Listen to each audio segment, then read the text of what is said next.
मैं महाकाली हूँ, जिस संगम में आप डुबकी मार रहे हो वो मैं ही हूँ। आपने उसको पीछे कैसे छोड़ दिया? मैं सुबह 4 बजे उठी, मेरा स्नान नहीं हो रहा है। कम से कम ये तो पूछो कि मुझे चाय मिलेगी। मुझसे कहा गया कि चाय वाला अभी स्नान के लिए गया है।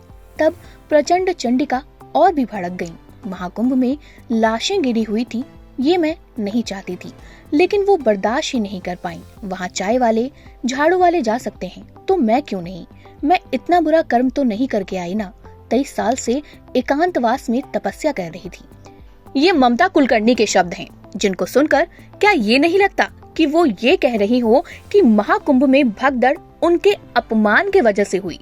क्योंकि उनके इस बयान में साफ साफ दिख रहा है कि महाकुंभ में शव पड़े थे। हालांकि वो ऐसा नहीं चाहती थी, लेकिन प्रचंड चंडिका उनके अपमान की वजह से भड़क गई और महाकुंभ में इतनी जानें चली गईं। ममता कुलकर्णी का ये बयान सुर्खियां बटोर रहा है। अपने अपमान पर रिएक्शन देते हुए मीडिया हाउस इंडिया टीवी के एक शो आपकी अदालत में ममता कुलकर्णी ने और भी काफी कुछ कहा है। वजह ये है कि एक तो महज 7 दिनों के भीतर ही उनसे महामंडलेश्वर का पद छीन लिया गया। उसके बाद ये भी आरोप लगे कि 12 करोड़ रुपए देकर उन्होंने ये पद खरीदा है। ममता ने ये भी कहा कि उन्होंने 23 साल की तपस्या की है। वो 23 साल से गायब थी।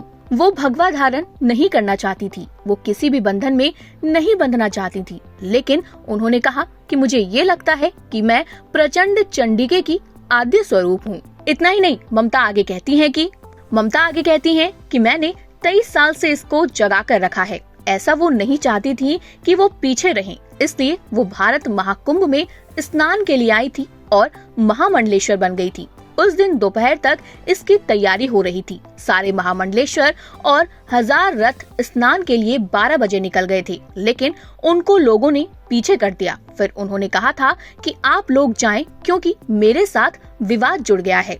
अपनी आप बीती सुनाते हुए ममता कुलकर्णी ने ये भी बताया कि इसका उनको काफी दुख हुआ।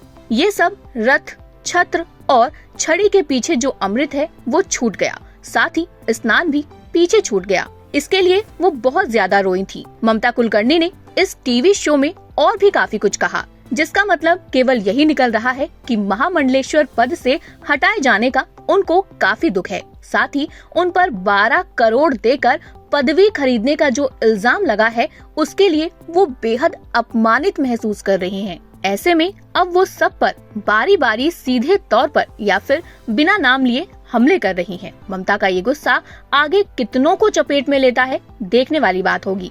ममता पर उठे इस विवाद को लेकर आपकी क्या राय है? कमेंट बॉक्स में जरूर बताएं। इस खबर में बस इतना ही। बाकी अपडेट्स के लिए जुड़े रहें वन इंडिया के साथ।